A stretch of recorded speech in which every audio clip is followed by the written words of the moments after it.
Hello, good evening, and welcome to the 2-0 Football Podcast, our weekly discussion about the game of soccer, particularly in Mexico. But of course, we don't discriminate. We talk about the sport all over the world and occasionally get into some other sports and other topics. We're glad that you're with us. We are live on YouTube right now, and thank you for everyone that's been watching us on the YouTube and participating. Hopefully, we'll have some interaction again tonight. We'll get you that number here in a second. Lots to discuss tonight. We're going to discuss the reemergence, perhaps the rebirth. Perhaps he will rise like the phoenix. Talking, of course, about Chepo de la Torre, who was picked up by Santos. I think it's a good fit. We'll discuss that here a little bit later, and we'll talk a little bit more about the Olympics and what happened today with the semifinals. We'll talk about the other teams. We'll talk about Pachuca. Maybe we'll get one of our Pachuca insider, the newly minted Pachuca's #1 fan, Juan Uribe. If he's hopefully he'll join us tonight and talk to us about how well they're doing. Beat my Pumas. And of course, we'll take your questions, comments on the YouTube, and of course you can listen to the recorded versions of the show on iTunes. My name is John Jagu. I really appreciate y'all joining us tonight. We have with us another distinguished panel of guests. We have with us over in Los Angeles, South Central, a man who every time he gets up in the morning says, of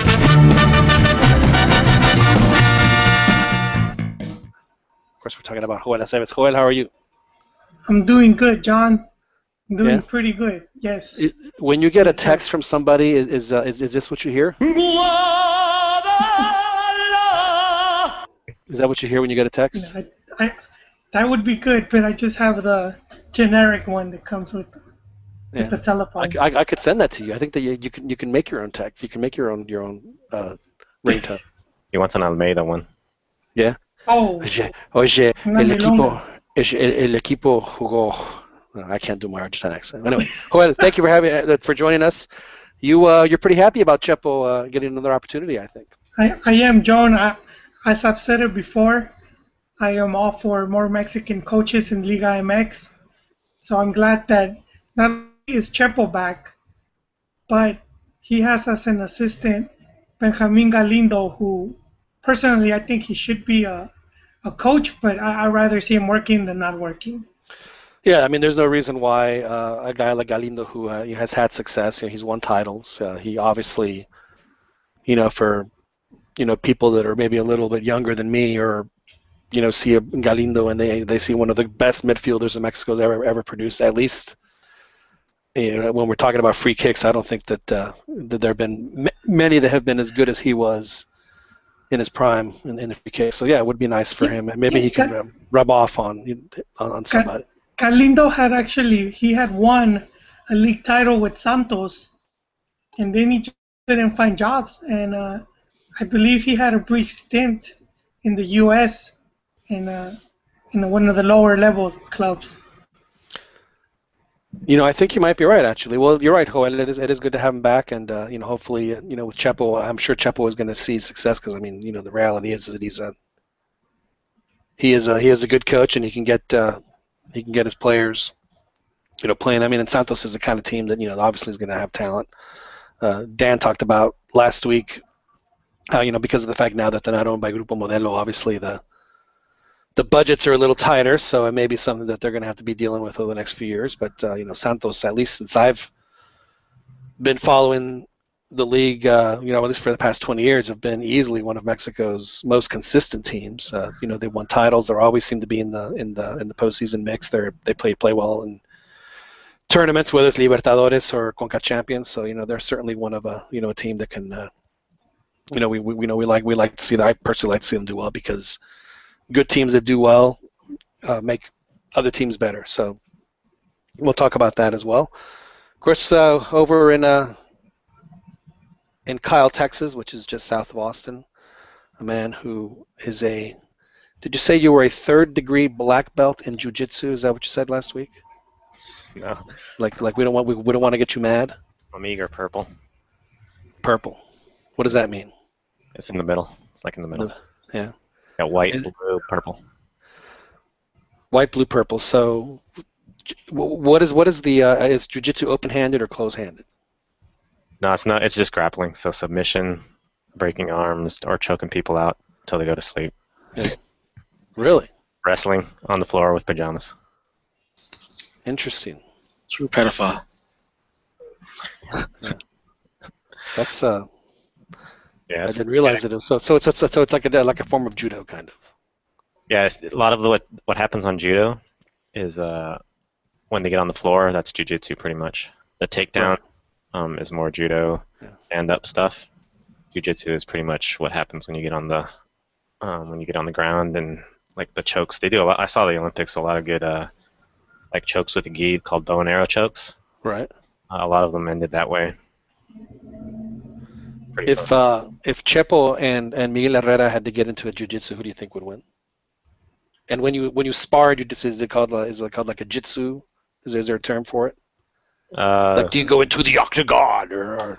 No, it's like sparring. Just rolling. They call it rolling, but sparring.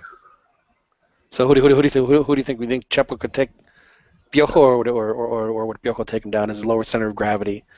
Well, yeah, the weight factors in quite a bit. Well, I'm pretty sure that Piojo weighs about the same as Chepo there. He's got a party ball going. So, but he is only 4'3", so maybe you're right. Yeah, he might be able to use his center of gravity and the base.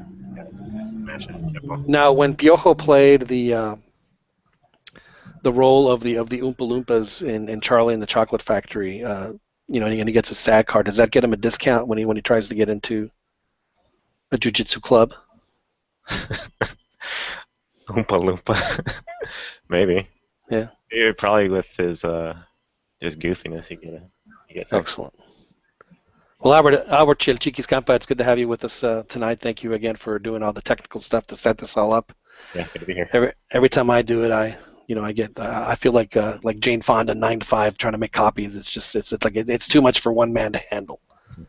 It's very, very difficult for me. So glad to have you on. And how did you see the week? Anything stick out to you other than the Chivas' ugly new hats? Yeah, there's some fashion issues. I was actually following the U.S. debacle, the women's Olympic team a little bit. Yeah, we'll talk about that as well. The irony was not lost on a lot of us. Yeah, and then of course the Monterrey. Speaking of Monterrey, Kern just joined their failure. I'm watching Tigres right now, so see how Monterrey teams go. Yeah. How's it going, guys? You okay, Fernando? You okay? Oh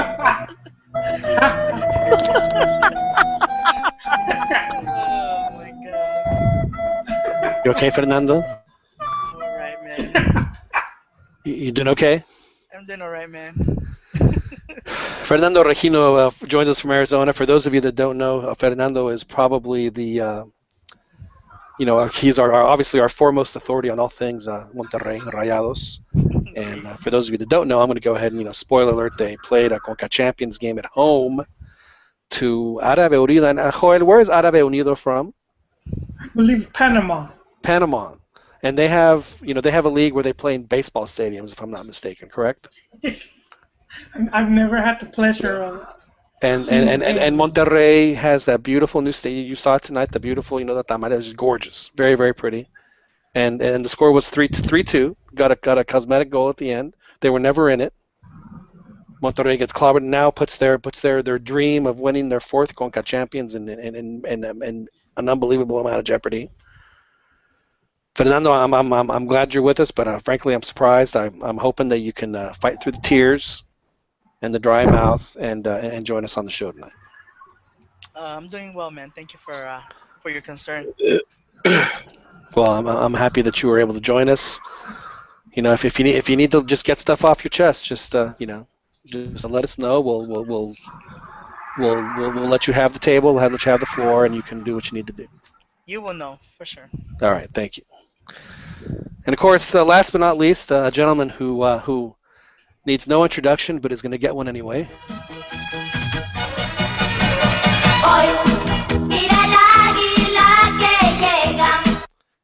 Of course, we're talking about Ronnie de Luna, Americanista, enjoying yet another successful start to a season.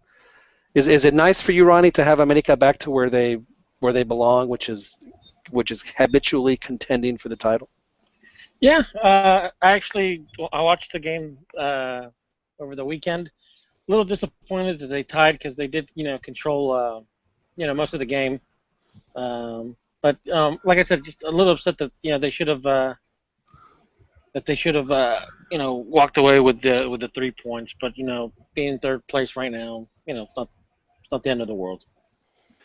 It isn't. I mean, they still have 13 that jockeyed up for position. I mean, really, that's what they're playing for, is just to get into the postseason. So for them, it's an Yeah, 18-week preseason. They don't have anything to worry about. They just got Copa MX to play. and actually, I'm happy that they're playing Copa MX because give the guys, the younger guys, the guys that don't really get too much playing time, obviously some playing time. The little Aguilitas Cremitas. Yeah. So you've been enjoying it. So you're saying it has not been a season of descremadas. It's been positive. Well, I mean, obviously the game that they lost, what was it, 3-0, 4-0? I think they lost like 8-0. It was bad. Well, I watched the game. I didn't watch it live. I watched it like, what was it, a week after, like the a replay. Didn't they lose to like Venados de Mérida? Is that the one you're talking about? No. They're undefeated. They're undefeated in Copa MX. Oh, okay. They're undefeated in Copa MX.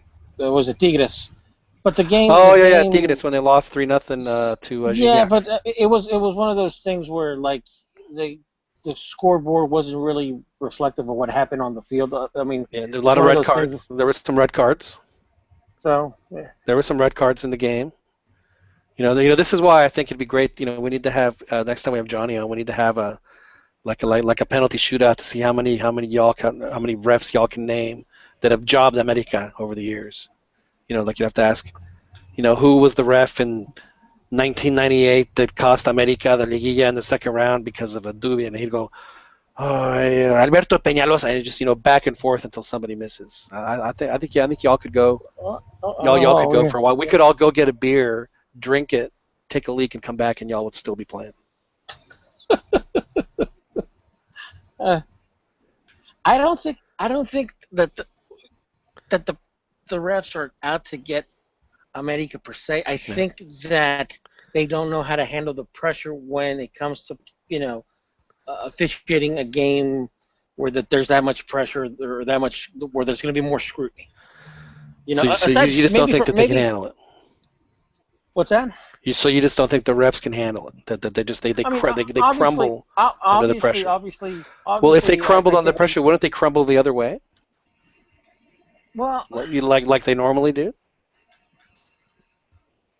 Like I remember, what's his name? Well, let me get a Chivas perspective here, because I think you're bringing up an interesting point. Joel. Yes, sir. If you wouldn't mind, before we introduce our next panelist, when you see an America game, or traditionally we see an America game, did you feel that the refs have been more or less favorable in their decisions when it comes to America games? Well, I think in recent times it's been. No, I'm not asking you about recent times. I'm asking you like overall in general. Like what is your impression? What's the first thing you think? No, I grew up thinking that America was heavily favored, but exactly. thinking, because the truth was they had about a 15, 17 year winless championship. 13, don't add a year. 13 years without winning a championship. So I mean, if they're getting help, that's a long time. 13 years. They weren't getting even help. Chivas didn't have that bad a dry spell. No, yes they did. Chivas went fucking 17, baby. That's right. That's right. That's Cruz Azul. No, Chivas went from 70 to 87. Yes, Chivas went from 70 to 87. Yeah. Yeah. Now, Ronnie, one last question before I. All right, go on. Yeah, before I interview or I introduce the last person, do you go to bed like Arya Stark and just name all the refs that you wanna that have done you? It's like Peñalosa por Decadillo. No. No. It's kind of like, what was the name of that American ref like in those Moledo games? What's his name? Brian Hall. Brian Hall. it's not that you. It's like he wasn't I guess didn't have the experience, or he didn't have the testicular fortitude to call a game. And I think that's what happens sometimes, is that that they had officiating, because remember a couple of years back they had this computer that would assign the officials to certain matches. Do you remember that? Hello? Oh Yeah. yes, yes. Yes. Of course, the computer. Okay, they had this like system, and I noticed, that's when I started to notice things, more like Jesus Interesting. Christ, So, like so you're saying it's Skynet has started and its first victim is it's LigaMX. kind of. No, I'm just saying that it seemed like Mexico, the America kept getting hosed more and more and more when they were starting to get like guys that didn't even have their FIFA badges, No with estén any buscando experience. tres patas al pinche gato que no tiene. I think I'm starting to sense the tinfoil hat coming out here, which is what what is starting to happen. So we'll go ahead and put the kibosh on that very quickly. But we will touch on that a little later if you feel that you need to again get something off your chest. But before we continue, Dan, I got to do it for you too. I already played it for Fernando, but we can't let you off the hook that easily Yeah, with losing skinny jeans. Finally, I'm sorry.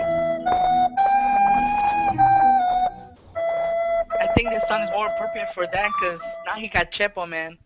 Now that right Well, we'll there. talk about that in a second. Let Dan say hello to the audience, Senator. Yeah, man. Always jumping This is my ahead. introduction. That's right. Oh, sorry about that, Dan. Go ahead. All the way from Escondido, California, we have Daniel Preciado, who was heard the news yesterday about the fire, and then today I think that you probably got a little hopeful there, Daniel, if I'm not mistaken, Go ahead with with the your good news. eulogy. I don't know if cautiously hopeful, I would say. Cautiously. I'm not a fan of any of his teams the way of as far as style, but he has had success. So the question is, does he still have more in him to, does he still have the chops to create another winner? We'll see. I'd like to think that the organization as a whole is probably a little bit easier to work with, as far as not dealing with such a meddlesome owner. Um, and also, it's a lower profile job, so less pressure. Um, Hopefully that helps. But and being realistic, I mean, I know a lot of people are probably used to Santos playing a certain brand of football where that's probably not going to be the case anymore. And I think the main reason has to do with it, and maybe the reason they're going with a more pragmatic coach is the fact that they don't have that money to bring in the type of players that they were able to in the past. And now Dan, they're you seem to be too worried on style of play. Wouldn't you be more concerned if he could win championships? well, no, I'm ultimately mostly concerned with that. My issue though is that uh, he hasn't been able to produce champions in his last couple stints. So I mean, and to be fair, he wasn't given a whole lot of time with Chivas, and it's kind And he of. wasn't even given a year. He was given like 9 months. But he He did he, lose he the took him national to the team completely. semifinals, and Chivas hasn't been to the semis since. Now, look, I'm not saying his effectiveness. Like I said, if he's able to get results, then yeah, the style. Now, keep in mind, this is something that I've been used to, and something that attracted me to the club to begin with was the fact of how they played.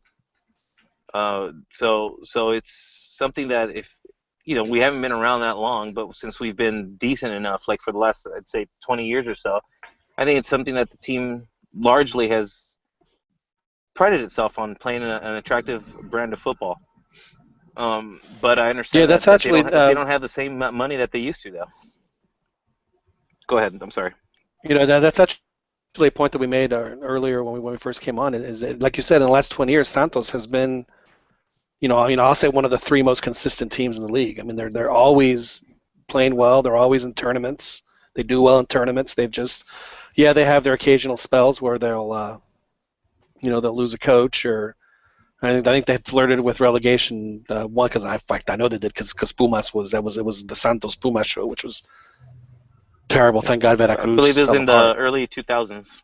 Yeah, and so I mean I understand, and I think you're right though. I think that the fact that they bring a coach like Chepo that can do more with less, speaks more to the fact that they don't have the money to bring in the Pony Ruizes and the Vosos when he was in his prime, and the But Chita but Ludueña and those John, guys. I would say Chip was one of the he's an expensive coach. He's not. He was earning a lot at Chivas. I don't think he's a coach that you Correction, could he's an get that overpriced coach. you could get on the cheap. Well, yeah, but see, but they always, the it's interesting that you point that out, Joel, because they never talk about management's payroll when it comes. Well, we gotta keep the payroll. That's always the players. They never talk about how much they're paying how much they're paying the coaches. And frankly, I never understood why, like, if you have a really good coach, why he shouldn't get paid more than or at least close to or more equivalent than what a player makes. But that's I guess no one's there to see the coach. Um, but because of the fact that they have to play more of a, I guess, a cagier style is a polite way of saying it. That they can't bring in the big money guys that they've been used to bringing in and have been for the past 15, 20 years. So maybe Chepo's can make it work in Santos, or maybe he's I like to burned think out he's a and, bit and, of and just is a. happy to get a check. I'm hoping that he's still, with Galindo coming back, as an assistant who's already familiar with the club, who's already won with the club. Like, there are reasons to be hopeful. Long term, I don't think he's a long term. I don't think he's a long term guy. I don't anticipate him being there very very long. What I'm Why is it hopeful that though is Chepo that has? Why is he like? Why do y'all think that he's like like a mayfly, he's a comet? He starts I, off real I don't. real real bright, and then it just kind of tails off. I don't well, think isn't that's the case. you don't think that somehow he kind of With Chivas, he loses was his very players after a while? consistent. He left because problems with Vergara. But if you see his results, he constantly was in Liguilla, played semifinals. He won the league title last time the club has won it. That was And then 2006. and then That was at, 10 years ago. at Toluca he won two championships. He only left Toluca because he got offered the national team. And yes, he did. He did. His hexagonal was bad, but if you see his overall results, even at the hexagonal, he only lost one game. I mean, I think when we criticize Chepo heavily, we bring in some of these other results where he was already gone, which was like losing at Panama, losing against the U.S., and those were with other coaches. But if we see his results, he just lost against Honduras. So I mean, he even when he does bad, it's not like Osorio bad where you get raped 7-0. Well, but that So was only one game compared doesn't to matter, dude. You still got you Dude, still got completely wrecked. So see that your logic doesn't make sense. You say, oh well, Chep only lost one, and then here comes Osorio. He only lost one game, even though Yeah, I'm he was comparing. being. Yeah, I'm comparing the gravity of the results, like how bad it was when you lose. You're Like, not comparing apples to apples because it's still one lost game. While Chepo, he ruined wow. Confederaciones. He ruined what's it called? Almost near I would ask you disqualified us for. how, but I'm pretty. You're not even gonna have a proper response. So I mean, What come about on, dude. what about Hugo Sanchez? What's worse, Well, Chepo Hugo or Sanchez is Paiva? Oh, come on, dude. You guys gonna ruin the podcast with some of this stuff. There's no. not even gonna have a Come logical explanation to why he feels that way. You're basically arguing with a girl when she's going off of her feelings. It's Let's just not feelings. It's facts, forget dude. facts. All No, right, you're forgetting the facts, dude. Look, he almost got us disqualified from the World Cup. He failed at Confederaciones. You know, the hexagonal was terrible, man. That was unforgivable. And then after that, he sucked ass with in Chivas. He did nothing. Immediately a new coach comes in and and And immediately immediately the gets new coach results. came in and took him to the semifinals, so I'm not sure how that would be considered a failure. John, because he didn't win Yes. anything. Fern Well, skips the next around the coach fact. won Well, Fernando, silverware. not everybody wins not every coach wins the first year that they're coaching somewhere. It's. But John, that's what I'm saying. I'm guessing John, you'd probably John look at the statistics and probably say that maybe, I don't know, maybe 3% of coaches win in the first year that they're somewhere. This is the one thing that Pern likes to forget because he talks about Almeida's quick turnaround, and that was like when he took over. But the following season, he actually had a worse. He actually did worse than Chepo when Chepo got sacked, and the only reason Chivas got saved was because Dorados of Sinaloa was doing even worse. Actually, that's one way to look at it. Well, But that was one of the Chivas' most brilliant moves of the whole season is that they loaned him all their terrible players. that's exactly how you get a move right there. They just fell off the face of the earth. Well, Fernando, we get it. You're not a Chepo fan. I think that the reasons that you have against Chepo are probably a little bit more emotional than you're letting on, Senator. But we understand that you're not a Chepo fan. You understand that the minute a coach does something terrible, they're like the worst person on the planet. We get it. We get it. Okay. But it's Chepo, for lack of. But I mean, he has had What were his success best everywhere he's gone. accomplishment? The Gold Cup final? Yeah. Is that Well, I think winning a with the trophy, national team? winning for the national team, sure, they won the Gold Cup. He was the. So that's more than anything Almeida has done ever. You have that.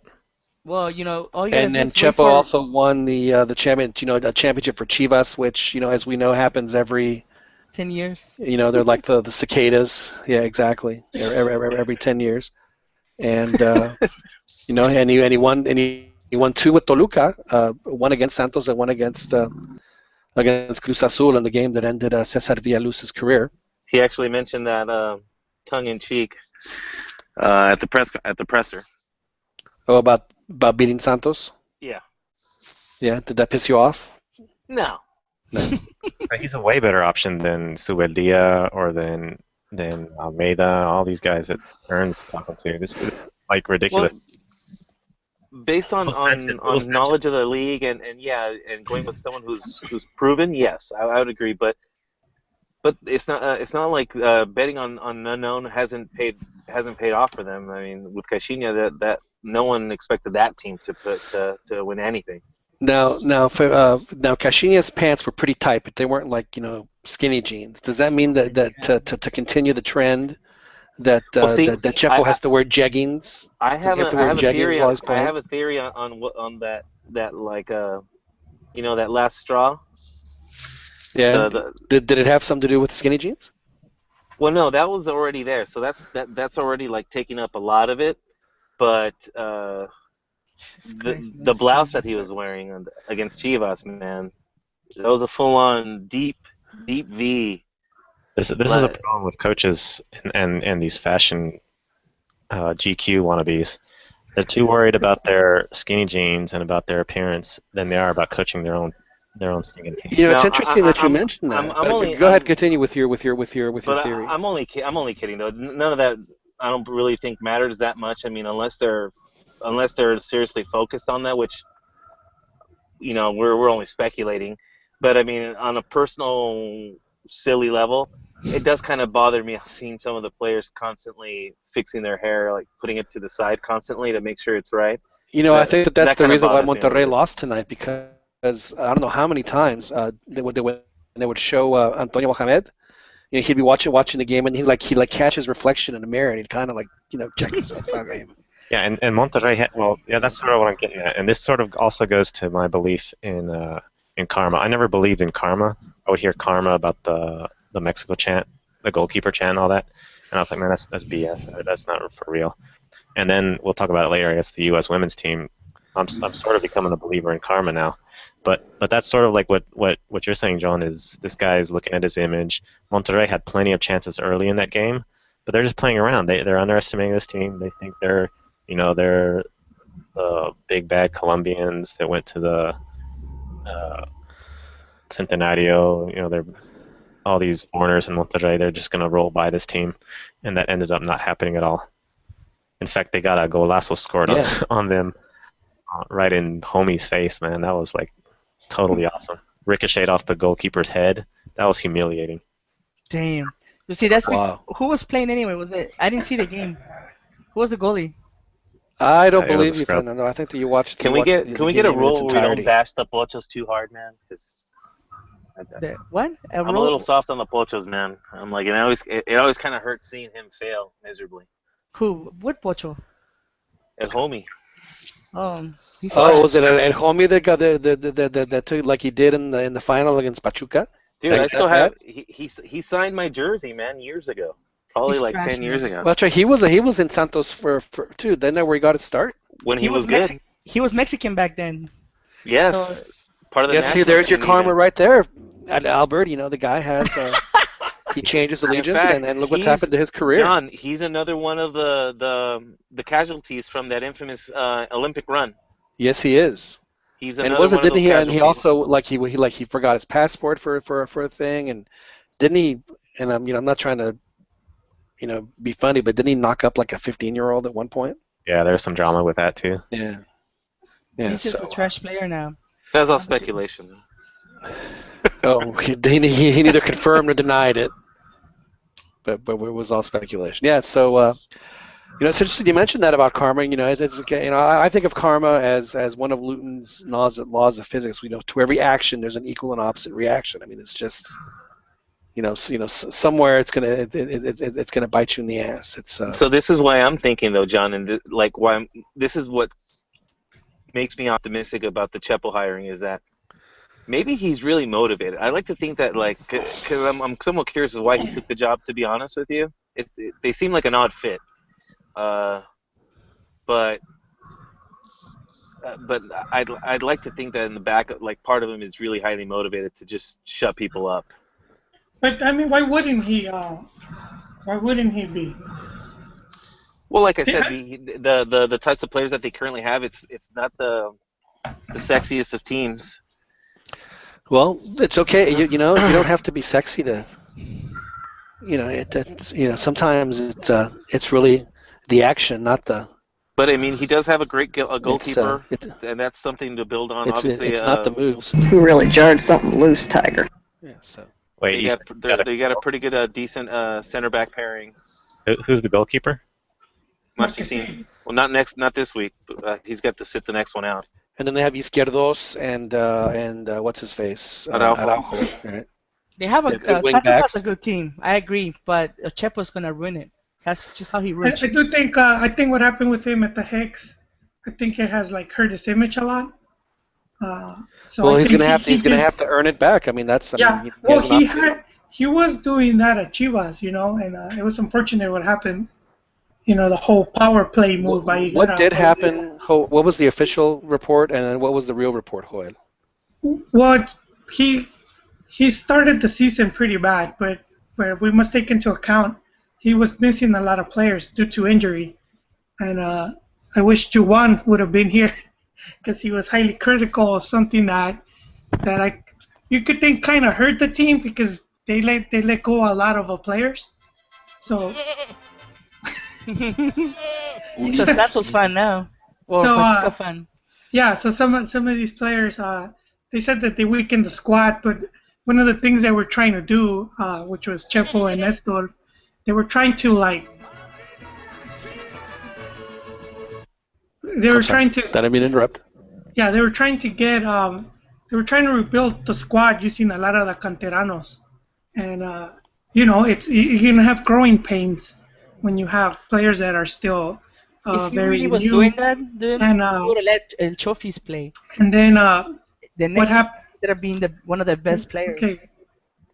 Okay, Pern. Hang on. I got something for that. Hang on. ¡Cállese, carajo! All right. Please continue, Joel. No. So yeah, that's what was going on, but at the same time, Higuera was trying to shape the team, and they wouldn't. They just didn't collaborate with him as far as what players to get or to play or to bring, and Higuera finally got the okay from Vergara, and he sacked him once. Once he was justified that the team was not doing good. Now, when he sacked him, did he sack him? Did he like bring him in his office, Chapel? Things are.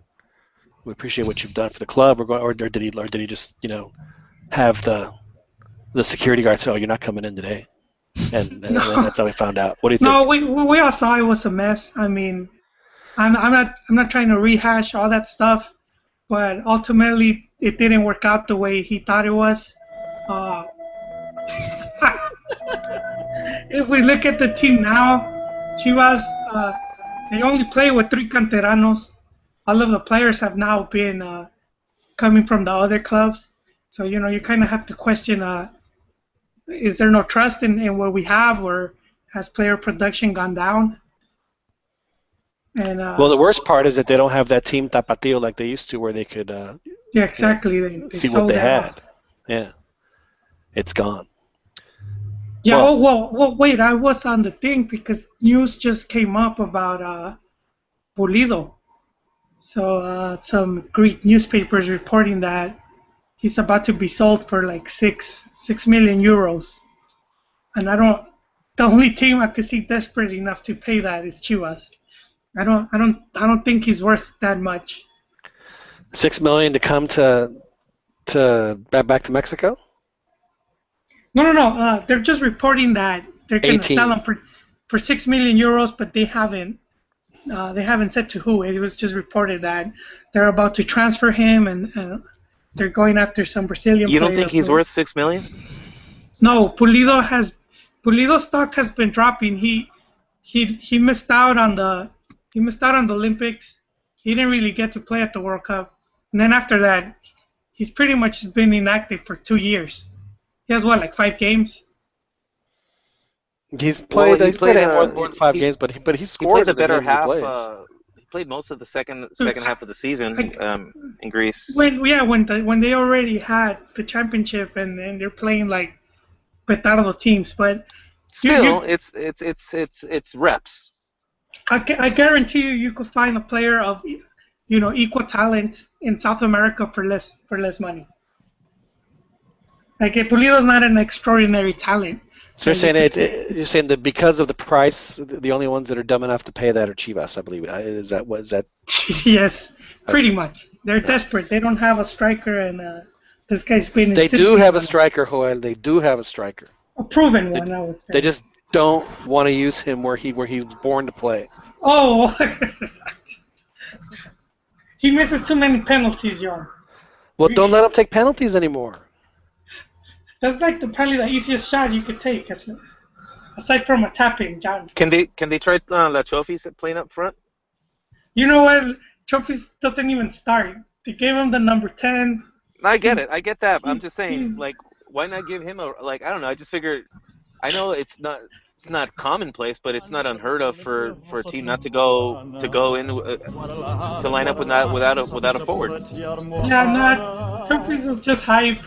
I mean, Pern is high and mighty because he beat. Trophies reminds me of Luis Landin when he got the hat trick, and then they put him Yeah. on the national team because the call was the next day or that week, and he makes the national team, and then you never seen or heard from him again after that. It was just gone. That's kind of Trophies, and Pern, was just impressed because he did it to Monterrey, but seeing that even Árabe Unido could do it. They were wearing pink. Doesn't- That was the other doesn't thing. They mean were much. wearing pink. So on top of Mohamed staring at himself in the mirror the whole game, they were playing a team that was wearing like Rosa Mexicana pink, like shocking bright pink, and they just got their ass kicked. They had their first team too.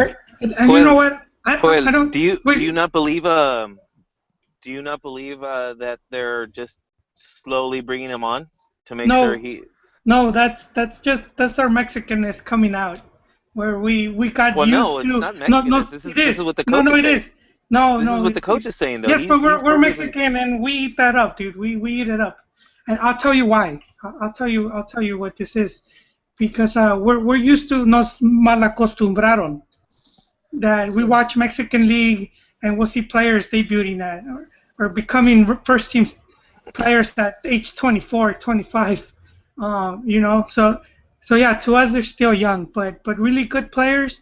I'm not saying I'm By not. the time they're That's not. 19, no, That's no, not what I'm saying though. That's not no, what I'm but you saying. got I'll accept all that. That's fine. My point, my question okay. is, does Almeida is Almeida purposely not starting him because he's not good enough to start, or is he slowly bringing him on so that it's Nah, man, to? you don't slowly bring up a player at that age. Either you made it or you didn't. He's not good. He's obviously not good enough for it. So he's just saying it to not shit on the Because player. I mean, he does have talent. That cannot be denied. But No, you guys, you also we need cannot the mental forget. aspect. We cannot forget that. Remember, Carlos Vela said when they brought Vasco Aguirre that that the Mexican player has a they like they only respond to like a certain kind of voodoo that only Mexican coaches have. So maybe what La Chofis really needs is a Mexican coach to really turn him loose. Maybe he's just not. Maybe La Melena just doesn't have the chops to handle a player as talented as La Chofis, because he's or as idiosyncratic, I guess, because of his Mexican peccadillos. He should come back to Santos. No, he's gonna fail with El Chepo. Chepo already would have given him a chance when he was at his prime. When Chepo was there, he didn't even give him a chance. He's terrible with young players. So Do you if know? he's Do going you to have a Santos, wait? How is Chepo terrible with young players? Please explain. well, look at what trophies. As soon as uh, Besides him, Pern. and okay, Chavez there's isn't even Carlos Fierro. consistent to I know. say. Let's just grant you that one. Okay, there's Carlos Fierro right there. Lo mandó a la fregada. You What? No, know, he didn't. He was a hey, starter under Chepo. He left no, when Almeida came in. Yes, he was a starter and he was the dupla with Bravo when Bravo scored like over 12 goals. He was his strike partner. see, and that's pathetic, He man. left the The next best season guy when being Bravo Almeida when you have a came. lot of You youngsters. gotta send him out. So that's a fail with Fierro, dude. Next. Well, look, what's it called? Almeida has been playing much better with his That's not what youngsters. we're No, talking no, about. no, You're no. changing the subject. Yeah. I'm not. You are redirected, Senator. We asked you a question. You were supposed to give examples of Chepo's inability to coach young players, and All right. we gave you one. We gave you one which Okay, so was you guys gave me one. Now it's you guys. as it is, but you said but you made a blanket statement, so you have to follow it up Okay, I with did, a right? handful of players. You did one. Yeah, and then okay, so You have to what? show consistency. You'd say, well, and just name, you have to name at least between 5 and 10 players, Senator, and you're not doing it, Well, there's like. which only proves, Senator, that you are doing nothing but grandstanding. You are trying to uh, get in good with the crowd that's listening. That's anti-Chiva. So No, you are pandering I'm to not. our Or I'm anti-Chiva not. anti-Chepo. I'm not audience anti-Chiva or because if that's anti-Chepo a audience. That's exactly right. That's exactly right. there's not such thing as anti-Chepo audience because first of all, a lot of people still suck his balls, so there's no such thing. Second This of is a all, family show. oh yeah, We would And prefer you and, and say that that they suck every his coach has stones or minerals. every coach has their set of diehard fans that believe they were the right one. Piojo has them, Chepo has them, La Puente has them, um, Hey, I'm still an Google guy, Hugo. and always will be. Hey Dan, but to answer if it's one of your concerns, he did play with a lot of the youngsters. When so he would play with Fierro. He gave Antonio Rodriguez, who's pretty much he was being touted as the future goalkeeper, and he's all but disappeared now. Cota is the main portero at Chivas, but he was giving him a lot of playing time. He gave when they brought Carlos Salcedo, pretty much starter from day one. So yeah, there was a group of Because players that because he was using. that's honestly that's one thing that I'm hopeful for because I'm willing to accept the fact that my team's going to be mediocre until until something happens. I'm willing to accept that if they're going to be on the fringe of playoffs, hopefully staying away from the relegation right now. I'm being realistic of just because the team I've been seeing for the last few seasons is not the most talented at all. But one thing that I keep reading about is that their youth teams are doing really really well, and that you know there's some players that I hope are going to be good enough to promote, and I hope that he's willing to give those guys a shot. Because I think I mean, Santos is going to have to Chepo's turn into has that kind of always given team. young players shots. I mean, it's not. I I mean, if they're good enough, he's going to give them a shot. I mean, he's always done that. And that's why I'm hopeful, just because it'd be great for the Well, league too to look have at a the team national with team. limited resources to compete. If you see the national team, he was giving Raúl Jiménez a lot of playing time during qualifying. I think if anything, what's one of the criticisms for him still is probably even he's loyal even to a fault maybe, where What? he kept playing the same players even though they were probably out of form. And granted, I mean I know that the options weren't great. I'm talking about with the national team and No, yeah. Chepo. Like, No, I think he learned from that mistake because when he returned, he was he was being more different when he upon his return to Guadalajara. His way of managing and everything was different, and I think to bring in even Galindo as an assistant says a lot, you know.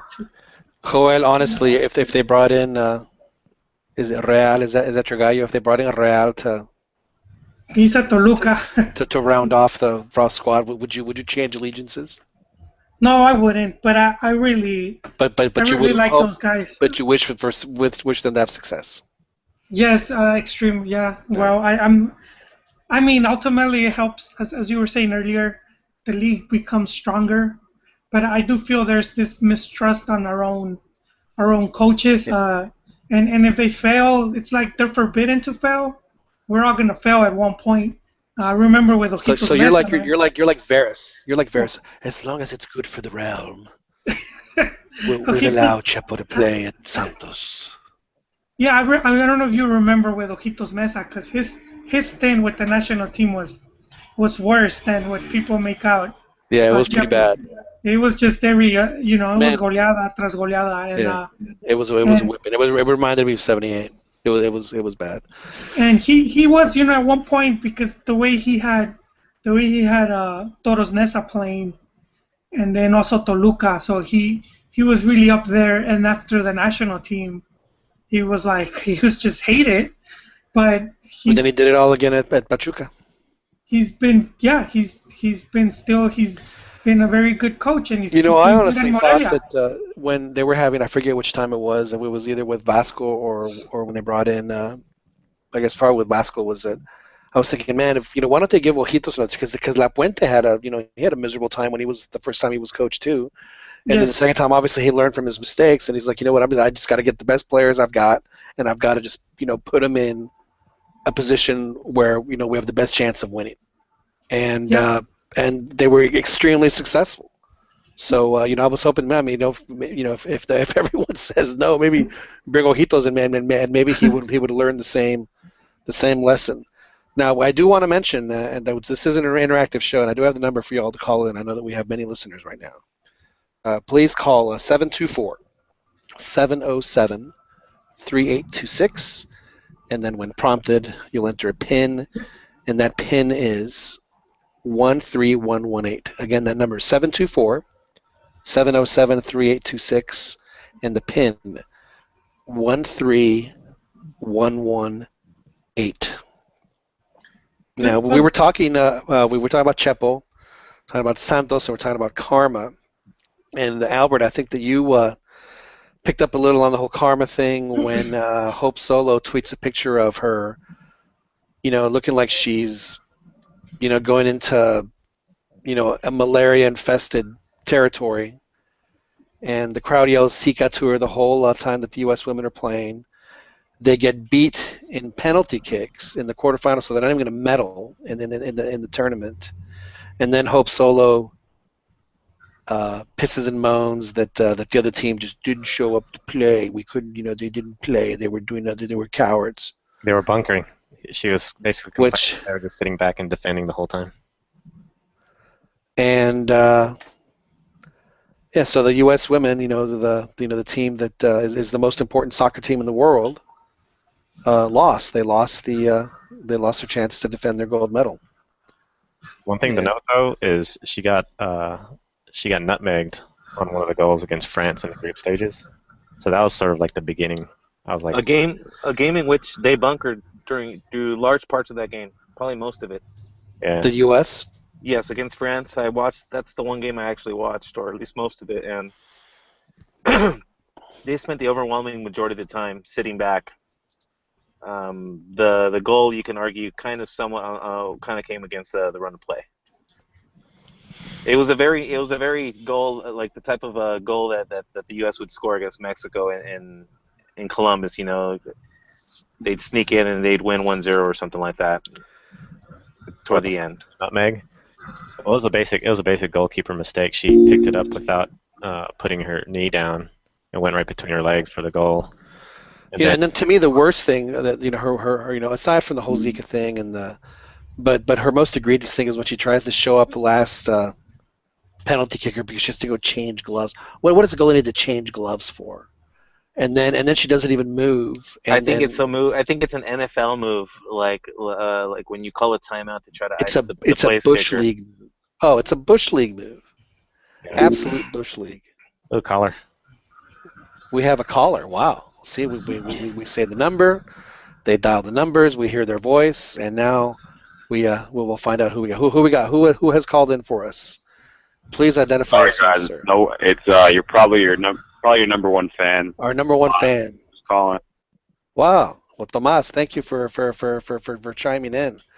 As always, Tomas, how do you feel about Chepo La Torre getting another opportunity to coach, this time at Santos? Is it a good move, bad move? Should Santos go ahead and get the white gloves out so they can handle the trophy they're going to win at the end of the season with care? Or is it time for Dan to start painting the lines on his wrists so he can start practicing slitting them? I think it's other than Santos, kind of a weird move because Santos is kind of known as one of those teams in Mexico, kind of innovative. They have like their, they're not. I guess I would call it like Diet Pachuca. Like they have like their own little, system that they brought up, and to recycle a coach like Chepo, who's, very much criticized. It's kind of a strange move, but I mean. Yeah, but understand that Santos doesn't have the. They did have Romano though. I mean, that's the a money retread that if they. ever there was one. And Oh, they've also Bueno. So they've done it too. Hey, Tomas. Galindo, Guzman, they just go down the list. Like Tomas, they're one of those places where the coaches get their cards punched for the, for the free cup of coffee once they get all 18 holes punched in. Hey, Tomas, I have a quick question for you. Are you a Chepo fan? I'm kind of indifferent on Chepo. To me, the highlight of Chepo's career for me was when he played the USA at the Rose Bowl and Mexico came back. Absolutely. That was fantastic. One of the coolest games ever. That was probably his last greatest performance and his last one. Dan, did you attend? Dan, did you attend that game in person? I did. Yes, I did with some of the big soccer contingent. I was there with you, Dano. You were there? Man, I was drunk, dude. Yeah, we went to Steve's house. Yeah. You were actually sitting with us, though? Do you think that was anything to do with Chepo? Or do you think it was just kind of luck of the draw, like the things just started going Mexico's way, or do you think Chepo actually made adjustments in that game? I think that Chepo put players that at the time were playing well in positions to succeed. So, I think that unfortunately for Chepo, especially back then, was his biggest was his downfall. Was that he either had too much faith in his play, he was just hoping and praying that his players would somehow find it going. I remember one time I read zonal marking after the Confederations Cup, I think it was, and they lost to Italy 2-1. And the guy, at the very last thing he wrote was, he says, I can't imagine being a Mexico fan right now because it has to be extremely frustrating for them, because there's a good team in there. He says they just can't find it. They cannot find themselves right now. He says they look like a mess. And I think that was where I think Chepo, probably, whether he's stubborn or whatever, just could not find the solution to get that fixed, and it ended up. It ended up costing him. And I noticed actually that when the team was struggling, his goatee was a little longer than the normal 8 o'clock shadow that he would have. So I was wondering if his hair was growing faster because of the stress. It was the stress, and then not to mention that he had some time at Chivas. I think once you go through the Chivas system, you're pretty much fucked. So that's kind of what it was about. But also, Does that remark Yeah. mean that you're Nell'alba di an Bresciano, America quella fan? salnefria rossa temprana. Are you a Willa, Tomas? Sorry, I didn't hear that. Yeah. Who do you follow? What's your team? Uh, my dad is a Leon fan, so I kind of got dragged into that. But to be honest, I kind of just enjoy Mexican soccer and want to see Mexican soccer players do well. So I guess if I had to pick a side, I'd pick Leon because of my dad. But really, it's just I just want to see Mexico as a nation do well in their soccer. So I just follow Mexico that way. Well, I just like the fact that you're a neutral and that you're crapping on Chivas. That's good for you. So that's good. But I just really quick last thing I wanted to say is LigaMX for some reason I think it's like 5 games or five weeks in and I can't get into it. I don't know if anyone else feels the same way or if it's like stalling a little bit. It's kind of boring. You may be watching the wrong games. Tijuana was pretty good. When today? No, I'm not saying today. I'm saying as far as teams that you might want to watch. I'm sorry, did I miss the question? Are you talking about Liga MX? No, you're on the right track. You said that the league has been boring. It's been hard to get into. Yeah, no, I think there's been decent games. Even Santos, even though they lost, I mean, they've been part of a couple of that last game. It was 3-2, which was exciting. It's that 7-0 ass raping that's kind of got, you know. I think that's what it is. That's what it is. And the Olympics didn't help. I'm still hurt, man. I'm still hurt. Yeah, it's gonna take something miraculous to. So my advice to you is probably try to watch a game for whoever's sitting on top of the table because they're more than likely to put on the best show. Yeah, it was. It just seems like Mexico was pretty. I don't know what it was. If it was cursed or what it was, just bad. Because even after the 7-0 loss, I mean, the Olympics, you got Pizarro, Hermoso, broken nose, and then losing. It's only going to make them prettier and madder. It's only going to make them prettier and madder. No, it's a shitty. Gods are cruel. It's a shitty summer for Mexican fans, man. You know, Copa America. That's what's so aggravating about that game. And then the football, you know, getting Fiji eliminated. Did this to us. Fiji. No, we against the Germans. If they would have won against the Germans. No, I'm saying that particular game cost us 2 players, and arguably the qualification. And then, not to mention, dude, Mexico's like in general has been sucking in the world in the Olympics. I just think that maybe we just need to lower expectations like a lot. So it just seems like maybe it's just a way to cope with the heartache. But I just think that it'd be better if we just relax a little bit and maybe not put ourselves up there with the likes of all these like teams saying, we can beat so and so, we can beat so and so. Clearly, it's not working out that way. So I don't know. I think Joel would agree with you that just maybe lowering our expectations to just going after Gordi Guapas. I don't agree with that. I think we need to have high expectations. We need to be demanding more of the team. But whenever they fail, they'll laugh at it more. Like, that picture when the 7-0 happened? The picture of that guy just holding his head and crying? That guy behind him is what we need to be. The guy behind him just laughing at him. I like that guy. Well, the big thing is, unfortunately, Mexico would actually put more pressure on the federation, and maybe they would actually care about bettering the team instead of just selling tickets. So maybe. Well, it's a funny you mentioned has a large appetite for victory. There was an old, I think it was an old NFL Films video that described the Dallas Cowboys back in the 70s when they have a Roman appetite for victory, but they lack the Spartan will to sacrifice for it. And I think that's Mexico's. But you know what? I'm guilty of it because I'm gonna go to the game in Nashville against. Oh, you're not. So maybe I'm beating. Man, we're gonna have to send you off if you guys get see. Y usted no me va a decir qué carajo tengo que hacer. Hey, you're a good Mexican man. And you Tomas, you made a comment about the owners, but one of the things that to me seems odd is that because of how crappy just Mexico's been in the Olympics. Yeah. It actually makes the league owners in Mexico looked rather successful because they actually put money into their programs, whereas all the other like federations, like Mexican Boxing Federation, the Mexican Volleyball Federation, they're getting there's just like I think even Martin del Palacio, I think he's even been writing about it that and I think he even tweeted about how the Mexican football owners at least they look better because they have results to back them up. I mean, granted, this summer was crappy, but in the grand scheme of things, they're actually investing the money, whereas opposed like all the other federations, they're just pocketing the money. That's true, but I mean, I don't know. I just like I think I said this last week when I was ranting after the Olympic exit, but I think it's just the change has to happen like at the foundational level, and as long as that doesn't happen with like the federation, I don't think we're ever gonna we take 2 steps forward or 1 step forward and 2 steps back, and then that's all it is.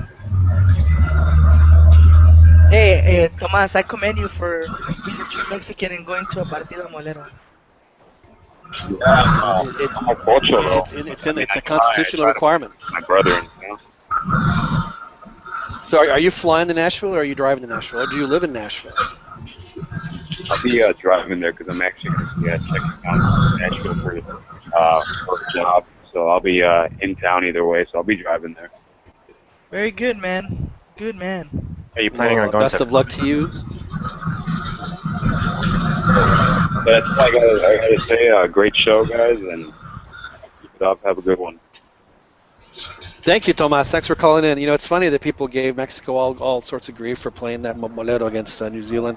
Guess who New Zealand's next opponent will be? They'll be playing the U.S. U.S. Yeah, they're playing the U.S. a few days after they play Mexico. We were talking off the air, and we'll go ahead and end on this topic. Thanks, Tomas, for calling in. That Mexico hasn't had to go to Olympics. It seems like the 2 main governing bodies, the Mexican Olympic Federation, for lack of a better word, and the CONADE are fighting and arguing to say, well, whose fault it is. And as Martin said, and as you said, Ronnie, it's the fact that the only ones that actually invest in the sport, which right now appear to be obviously soccer, but archery, taekwondo and diving. Let's face it, that's where Mexico's has shown some strength in the past few Olympics. All the other sports, they don't do a thing. They just don't do a thing. It's it's just it's. Did you say boxing?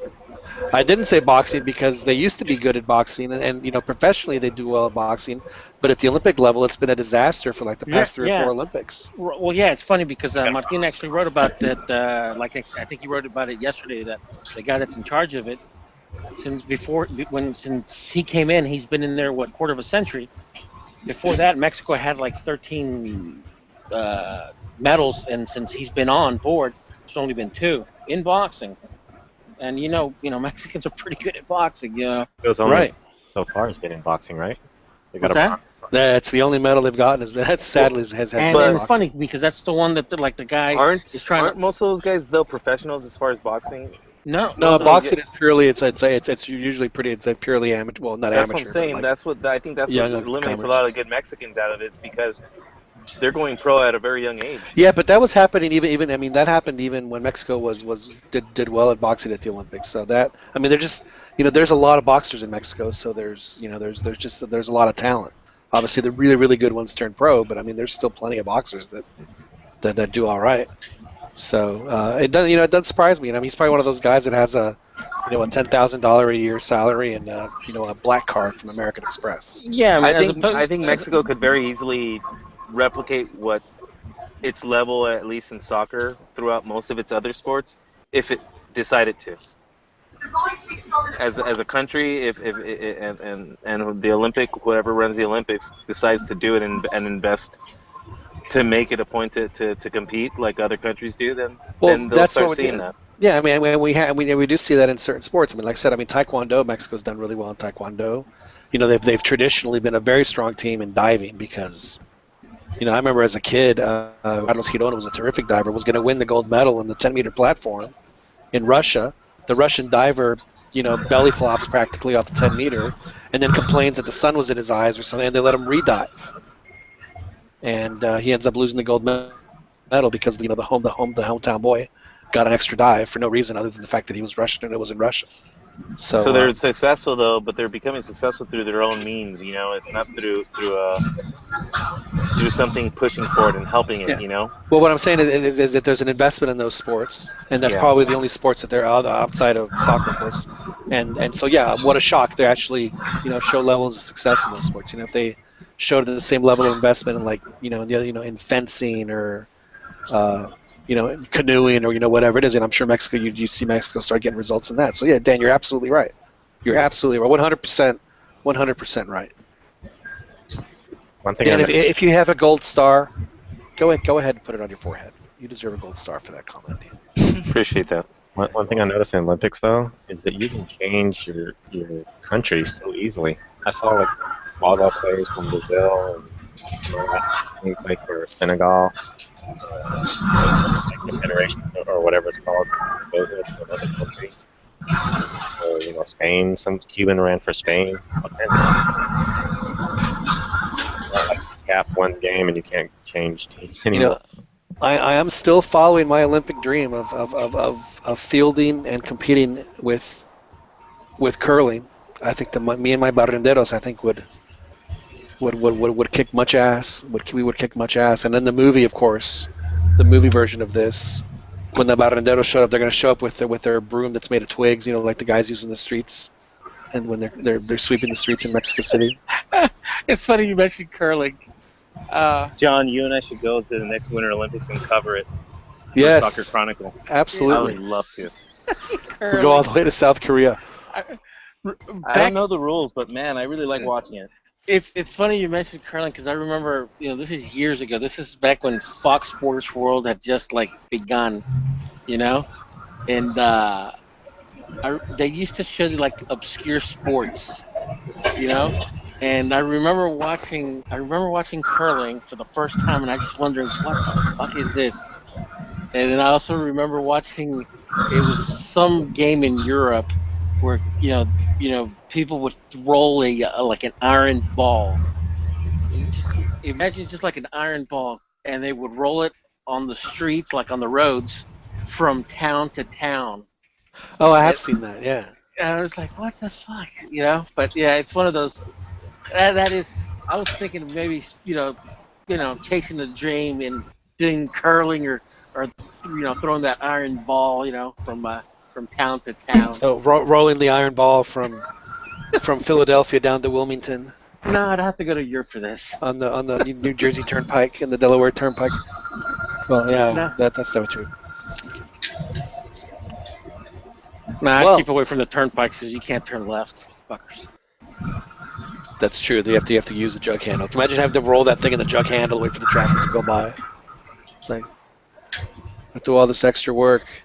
So like I said, curling is my sport. First time I saw it, I was hooked. I'm just it's mesmerizing. And I remember one time I was reading about curling and Wayne Gretzky, like one of his secret shames was when he was playing hockey. When he was a player in hockey, they were somewhere in Canada. Curling, I guess, is on 24/7 or whatever it is. But if a curling, what do they call them? A tie, a game? I have no idea. A round, an inning, or whatever it is. A curling match would on. He would watch until the bitter, until like 3-4 in the morning. He was just so hooked on curling. I understand. It's very interesting. Me and my baranderos, man, we're gonna be there. I don't know if I should use those guys or the guys that clean that dry the cars at the car wash, because those guys move those things pretty fast. Yes, Boyle. Who's gonna play your role? Who's gonna play my role? What's his name? It'd have to be Leonardo DiCaprio. DiCaprio. I was picturing Benicio. But, Benicio del Toro. Yeah, he would be good. He would be good. Actually, who I like, I think who would do real well is the guy who played the hitman in Boardwalk Empire. He'd have to wear the mask too, just to really give it the full effect. You know, John, I'm practicing my sweeping skills right now as I'm scrubbing the toilet.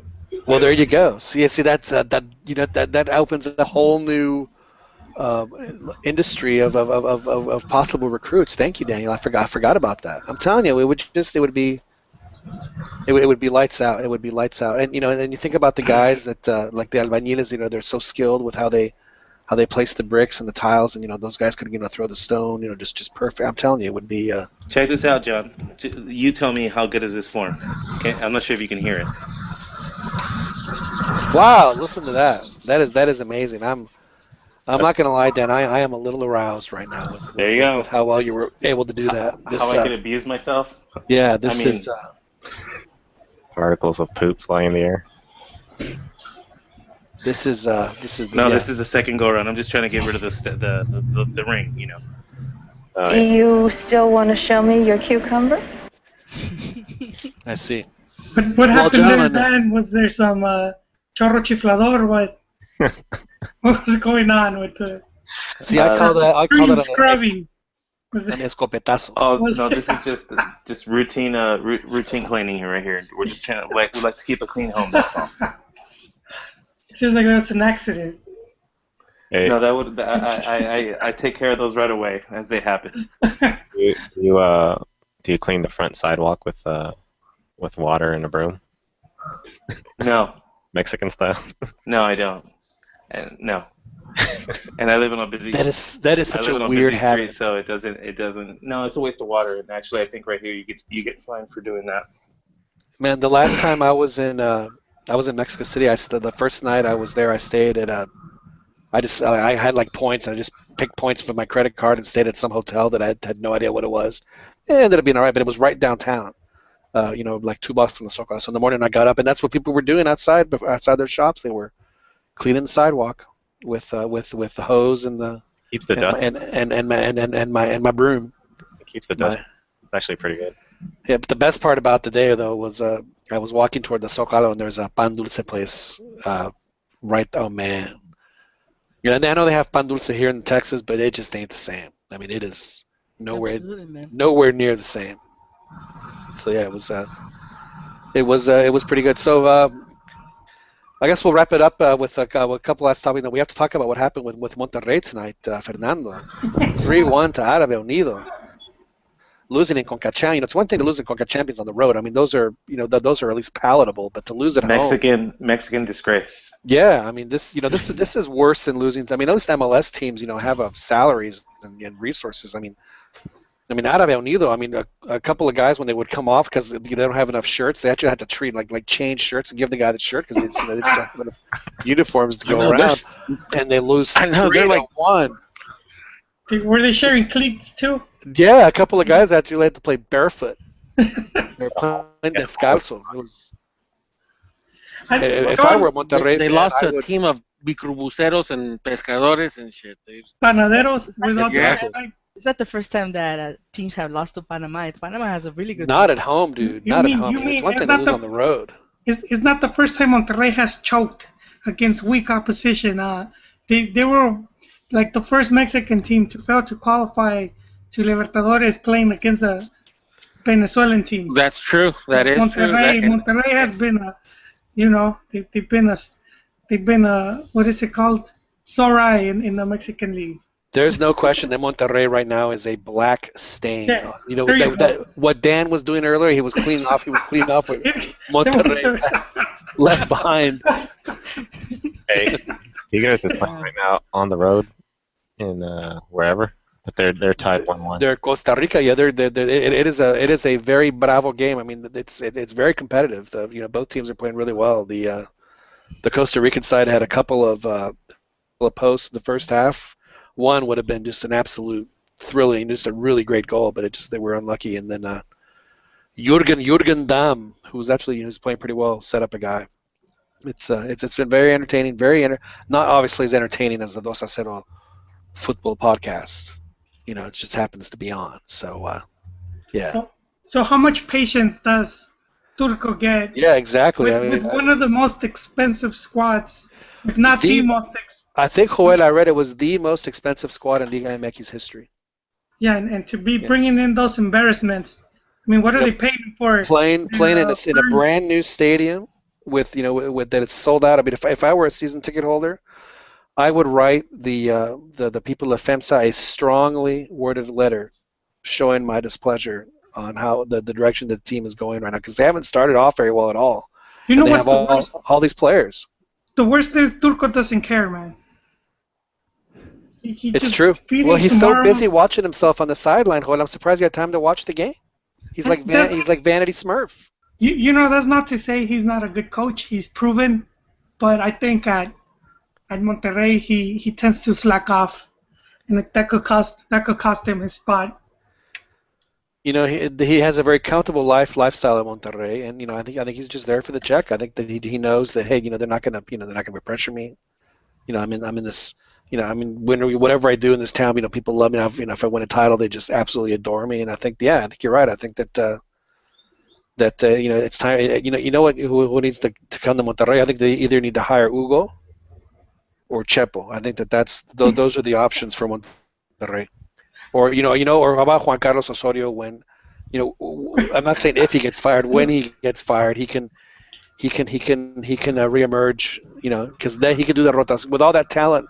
Joel, a team like that deserves I think it would rotaciones. work, and I think Yeah, it it would work very well. Absolutely. Or they could bring in Hugo, and then he can make his substitutions based on who gets yellow carded. I was seeing one of the shows where Hugo said, I think it was Picante, and he said he makes more money as an analyst than as a coach. So I believe it. I don't know. Yeah, so now he has to put up. Look at that. He'd rather put up with Jose Ramon than Irving Lozano. That's what Hugo's saying. I had high hopes for Hugo, but I don't see him coming back. It's got to be fun for him though to be able to call them out because he does speak up. He does speak his mind, so I think he does enjoy having the chance to in real time respond to some of their commentary. It's funny because Jose Ramon at first was real, but I think that after a while, I think that he realized Hugo's actually a pretty smart guy. And he's not, he's arrogant, but he can give it to me just as good as I'm trying to give it to him, and it seems like they have a lot of they respect each other a lot more than they probably care to admit. No, let's see if they get, and Tigres just scored again. So Tigres is winning at a place where the Herediano, which I believe eliminated León from the Conca Champions, and now Tigres is up 2-1. So crisis averted, everybody. Mexican soccer does not have to go home tonight. We don't have to go to bed knowing that we were thoroughly embarrassed, and categorically embarrassed by a Panamanian team.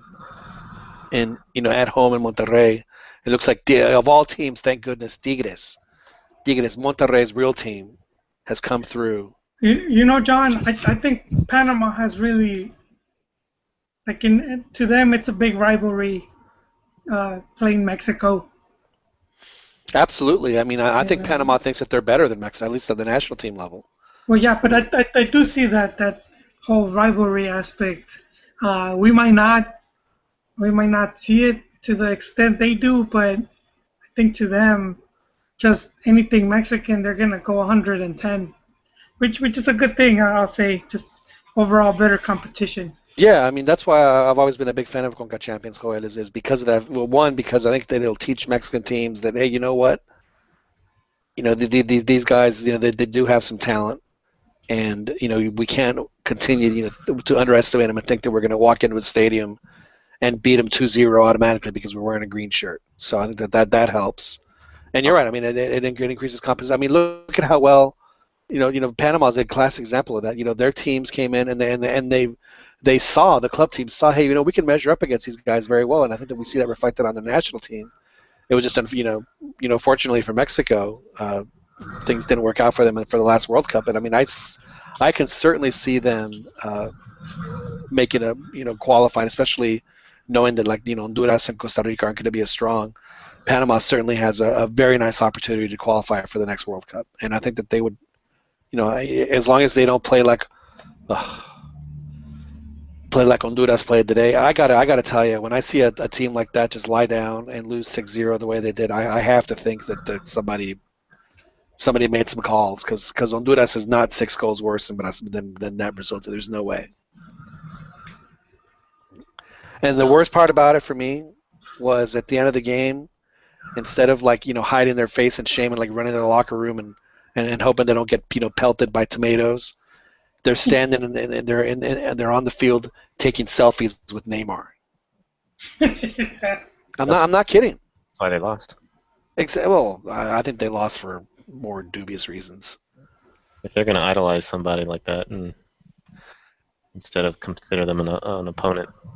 That would explain their not so somber attitude toward the game.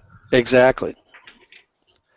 And it's not like it hasn't happened in that region before. So I'm not fully sold on the Panama hype, though. I think everyone. You're bearish on Panama? Yeah, I think El Salvador, they had some hopes and promises back in the day. They were thinking oh, Mexico's our rival now when they were doing the gas mask and all that stuff. When it was but remember, El Salvador went through the exact thing we're talking about, where they lost how many players off their national team because they got caught taking bets? About half of them. Yeah. So I mean, they whatever, and they good players on top of it. I mean, they had good players. Some of their better players that. But I think this generational thing in Panama, once it's done, they don't have a pool big enough to have consistent, high quality teams as they do now. So once this generation's done, I think that's But that's not true though, because I mean they've done really well. At the U levels, they're really starting to step it up. I mean, it's not just this generation. No, but I see what chicken means. Sooner or later, you get a bad batch, and you don't have that many players to build a stronger team. And I think that we've seen it with the majority of Central American teams, and I think that's what that helps Mexico a lot.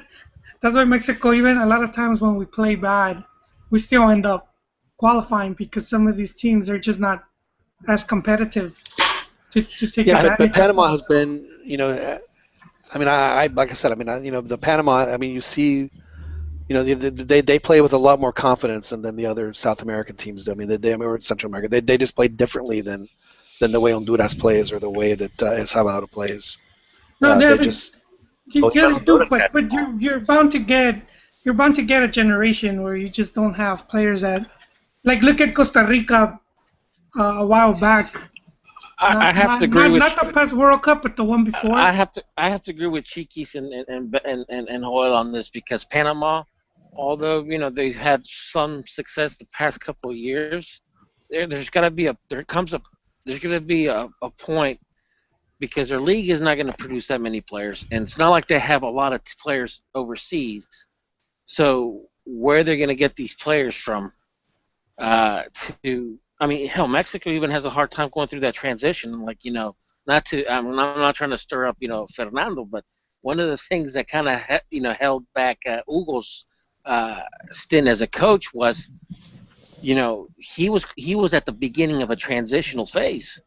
Because by that point, the Borghetti's was kind of really done, and La Volpe went 4 years saying, I need to find, replacements for Borghetti, Carmona, Osvaldo, Blanco, because they're not always going to be there. And although he still used them, with the exception of Blanco at the World Cup, and Carmona obviously for doping, but he kept going on for 4 years throughout the entire process, saying that we just can't rely on these players. These guys aren't always going to be here for us, and I think that's going to be true of Panama because they're not going to have the depth.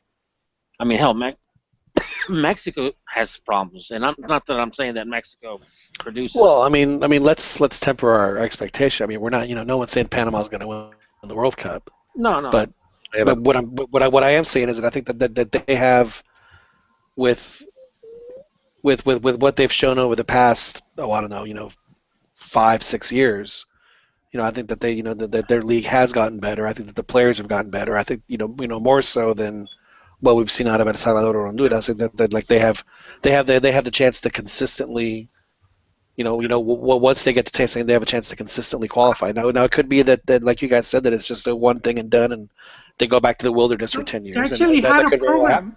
program. Now that I remember, they had like they had something with the Colombian league. Man, this was a while back. I'm going off of memory, but if we Google it, we'll probably find. But they were sending players to the Colombian league. I don't know. They had like an accord or something to help to get players help them develop. I don't know if they're still doing that, but I know that helped them a lot.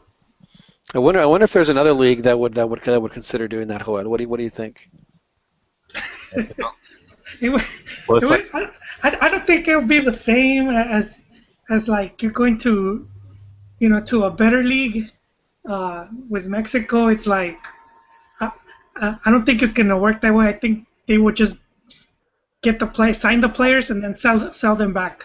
Blas Perez was in Mexico, and he was doing okay. And so was Felipe Baloy. Yeah, so I think it's like a flavor of a month. Because remember when Honduras was like giving the Chicharito fits and making Cuauhtemoc get out, like throw fists and all kinds of stuff. Nasralla came on the scene, and Yeah, but I mean, that was Honduras like flavor of the month time, and now it's sort of Panama's time. yeah, but even that Honduras team was nowhere near as good as the one they had at the turn of the century, and I mean that one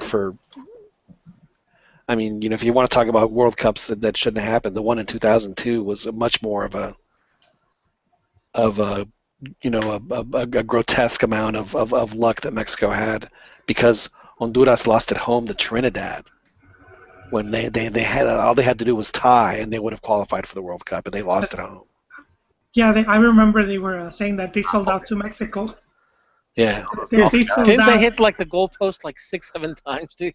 Yeah, Trinidad had just lost one of their players who died in a car crash, and they said they were gonna go all out for him in that game. And I think Honduras had been leading up to that game.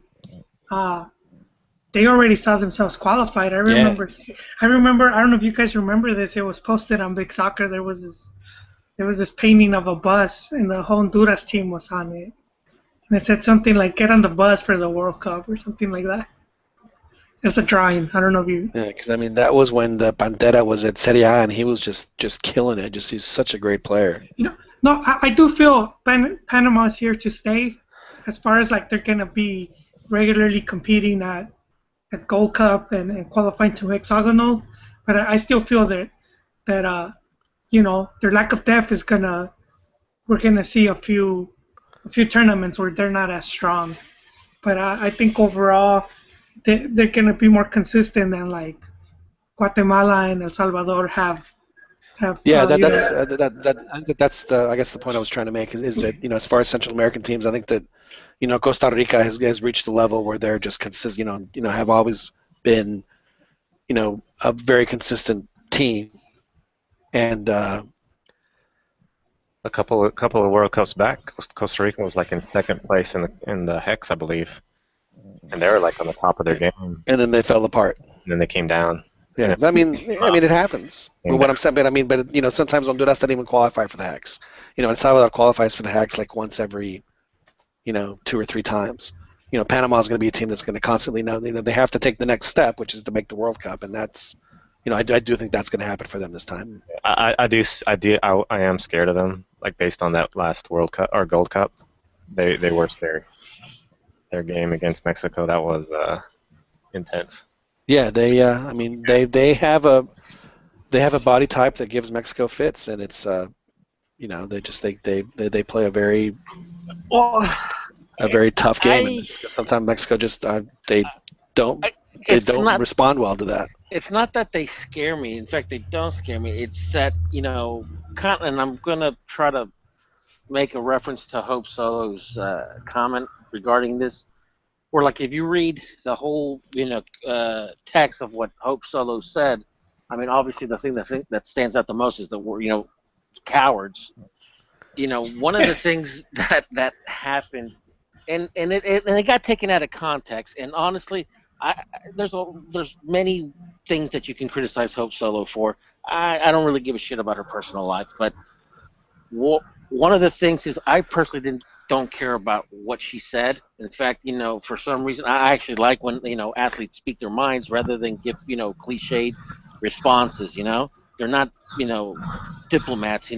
Political diplomats. They're athletes. So, I mean, I actually liked the her honesty.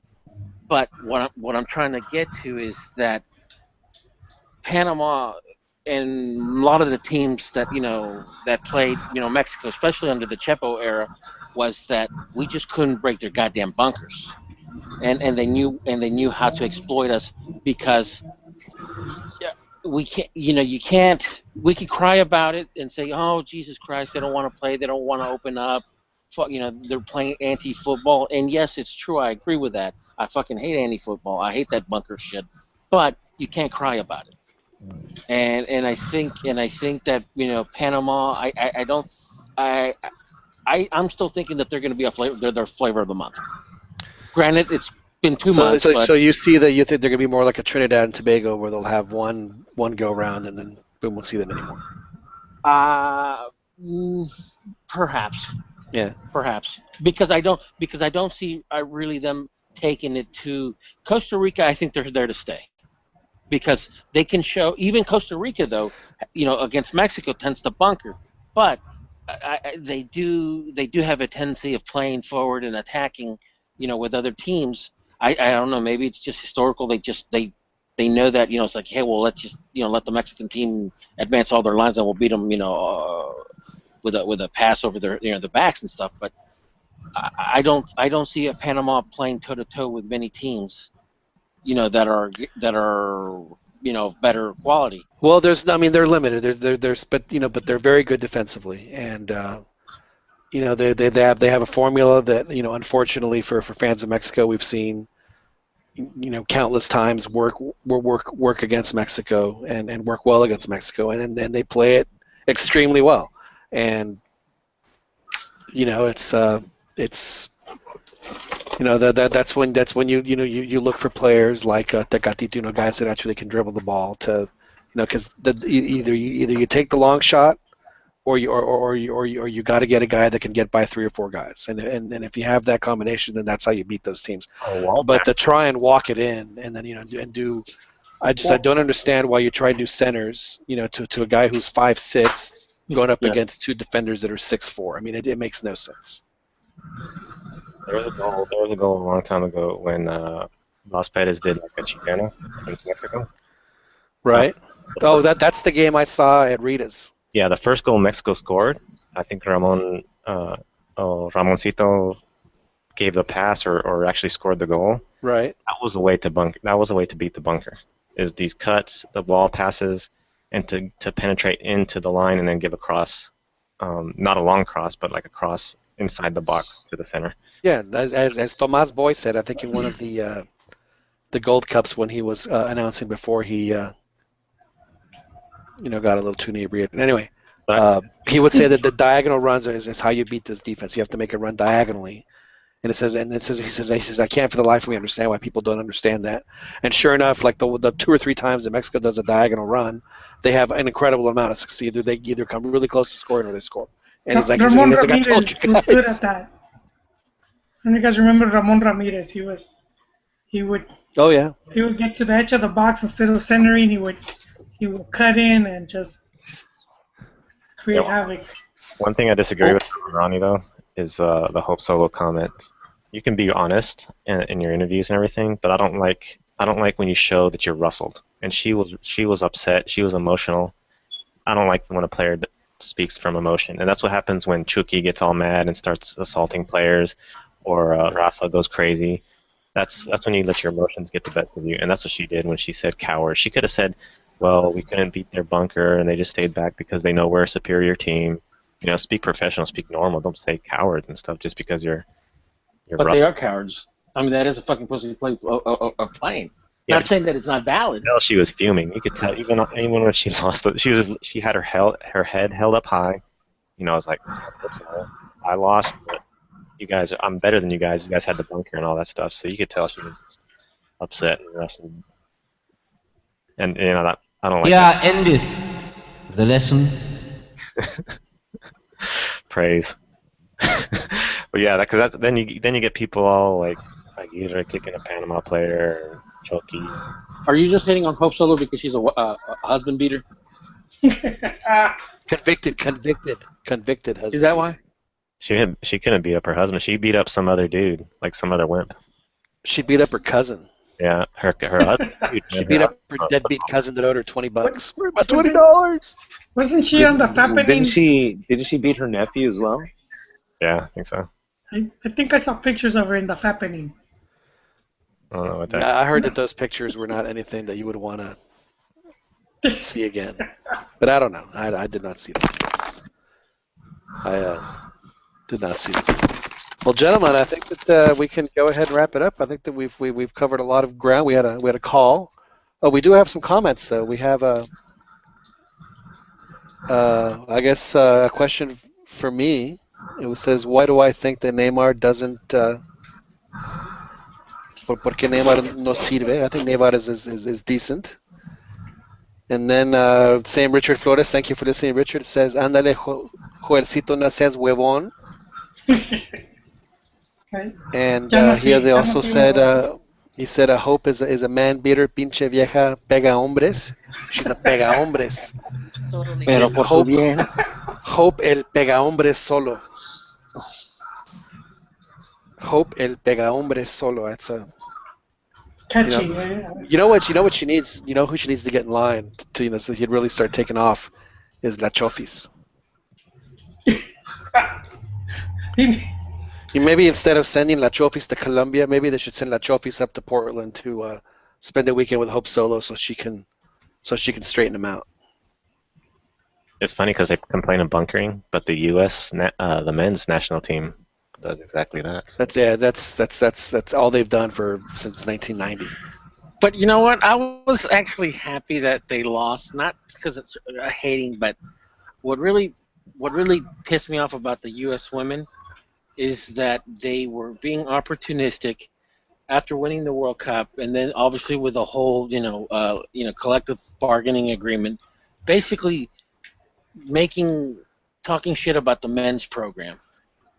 It's like we win championships. What do they do? It's like they had that type of Right, because the playing field is so level, is exactly the same thing for the men as it is for the women. Yeah, right, and exactly. I mean, good. That was the point that I was about to make. Is that the women have such a huge advantage. The women. To me, this is a the guys. It's time for Ronnie's rant. Not a rant. I don't give a shit one way or another. I don't give a shit one way or another. But I just thought it's funny because okay, well they're not going to win and they're not going to use this as a means to further their agenda and try to beat up their boys. Well, I got a beef with the whole, and this is my as a sports fan view on women's sports altogether. Who wants to watch WNBA or WASL, whatever it's called? I mean, no one goes to. I like women's beach volleyball, though, Chiquis. Yeah, aside from that. I would miss Chivas games for. And women's pole vaulting. You watch that stuff and compare it to a men's men's competition. It's totally different. And you can hear Alexi Lawless talk about, well, you have to look at the women's soccer at a different point of view. Why? That's just because he's covering it. He just makes that statement because he's covering it. I can't watch. It is true though. It's essentially a different sport. Do the same thing in the same sport. Like in WNBA, you're not going to see them dunking all over the place. So how is it entertaining? You're not going to see good passing and good strong shots in women's soccer. So how is it entertaining at all? I did a lot of women's basketball for Fox, working on trucks. Actually, it's fun events to cover, but they miss so many layups. I mean, it's rough. And, how are they going to get paid and deserve? I mean, I don't know how if people even watch women's soccer in the national team. I have a question for women's Ronnie. Soccer in this country actually gets as good a ratings as really.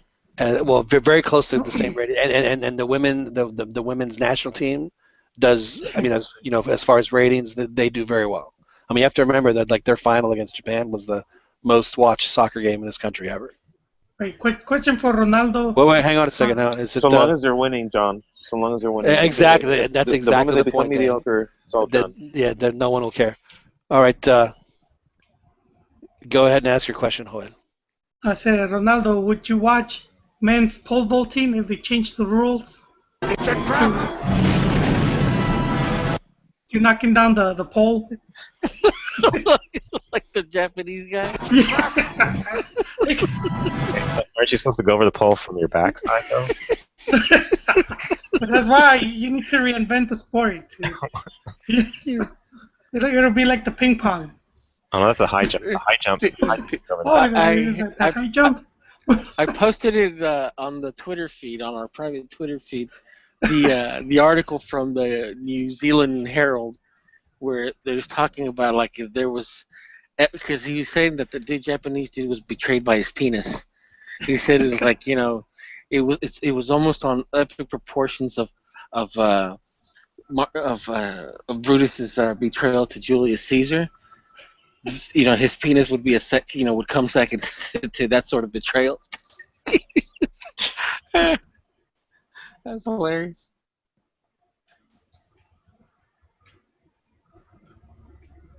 When does the Olympics end, by the way? Oh, you want to see another penis jumper? I would, Pern. I would see that sport. I don't know why, but I would. No homo. No homo. I was just curious. You just that one time, Joel. You were curious just that one time. Yeah. It's for science. BBC. It's for science. It's for science. Hello, BBC. I understand. Well, gentlemen, let's go ahead and wrap it up. There is a big game. There is a big game this weekend. Joel, it involves.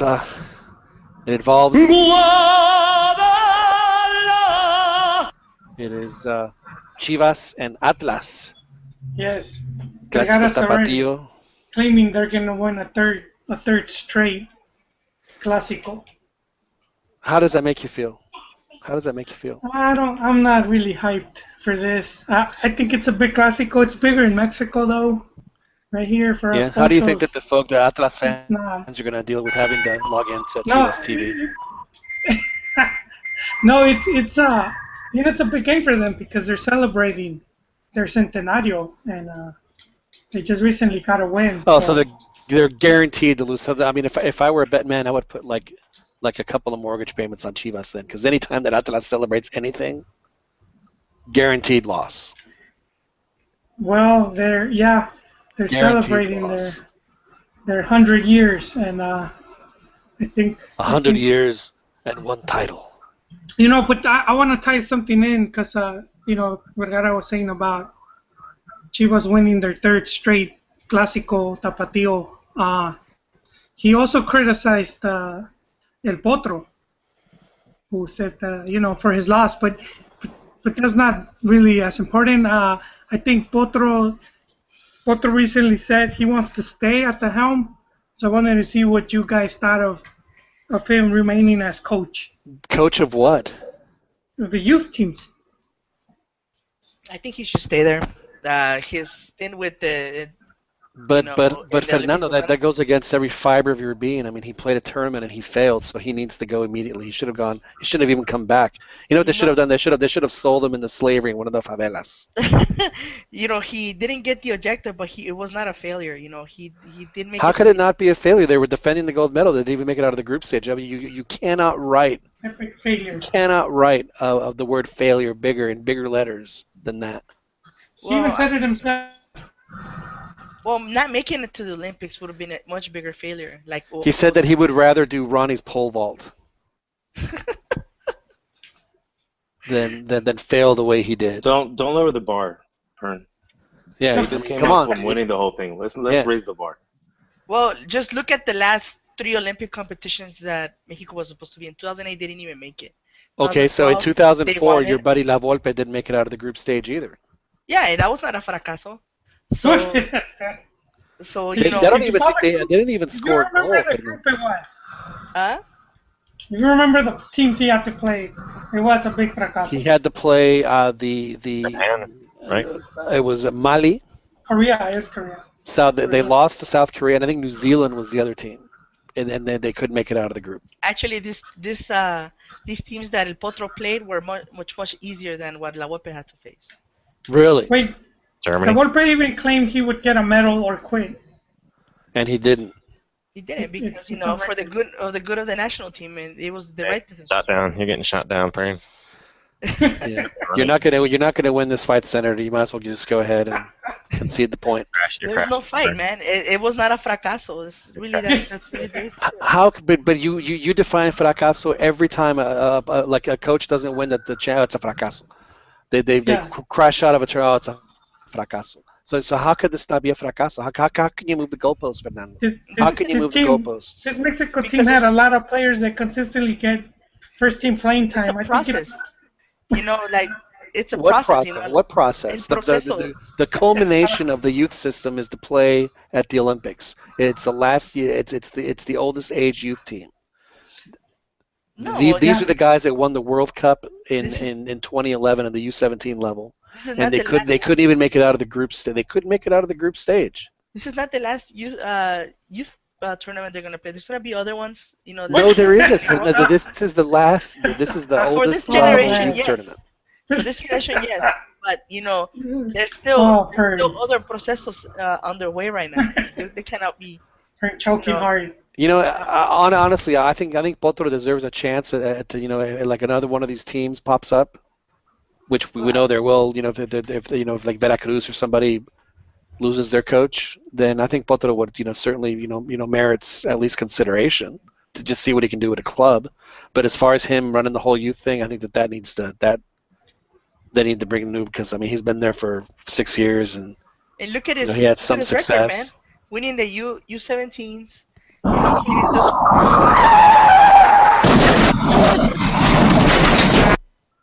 Exactly. I couldn't have said it better myself. It's time for him to go, man. He's either he needs to just step away from coaching and maybe take a front office gig, or see what he could find in the private sector as far as doing a club. But as far as his time with the federation, his time with the federation's done. It's done. He's toast. He needs to go. I see. They need new blood. They need new blood. They need new ideas. Well, he's trying to stay. He wants to be part of Osorio's coaching staff. Well, he's not Colombian, so that's not going to happen. So that's just what they need. Hey, let's. Who was the last guy that crashed out spectacularly out of a oh, let's get him. He did really well. Let's bring him on. Well, you seen. And on top of it, he has like the worst hair. Hulit has better hair than this cat. Well, So you seen Jotoel's logic here. it's time for him to go. The T is silent, Pern. It's time for him to go. It's time for him. When you say my name, the T is silent. It's time for us to go. I think that we've enjoyed our time here on the Los Acero Football Podcast. Thank you guys. Thank you guys for joining us. We always enjoy visiting with you. And again, we're live on YouTube during the weekend. You can catch this recording and all of our previous shows on iTunes. Daniel, you got a new Daniel, episode 4, A New Hope for you at Santos. Congratulations. Hope it all works out for you. Yep. First victim is going to be Boy. Yeah. We'll see how that works out. I think that you're probably right. Chicky, it's always a pleasure. Thank you very much, and thank you for bringing the lessons in morality that we needed to hear tonight. Yeah, no problem. Anytime. I think that we're all better people for it. We're all better people for it. Yep, don't go drinking. Senator, thank you for calling in, and we're sorry to hear about your Rayados, but I'm sure that they'll bounce back once the coach quits looking at himself in the mirror. Thank you, sir. It was a pleasure being here also. A pleasure having you on as well. Joel, thank you very much for joining us. Hope you get to watch the Clásico Tapatío. It's kind of weird that it's so early in the season. It's like it's not even September and they're playing the Clásico Tapatío. It's bizarre. So thank you very much, Joel. And of course, last but not least, Ronnie, thank you for joining us. I know that your schedule's been a little crazy for us, so we do always appreciate it when you take the time to sit in and share with us like you did tonight. Thank you very much. No, thanks, John. Good talking with you guys. Well, like I said, this was a Dos a Cero football podcast. Thank you guys for joining us. My name is John Jagu. Catch us again next Wednesday evening around the same time, 9:15, 9:30ish Central Time is when we'll come on the Dos a Cero football podcast.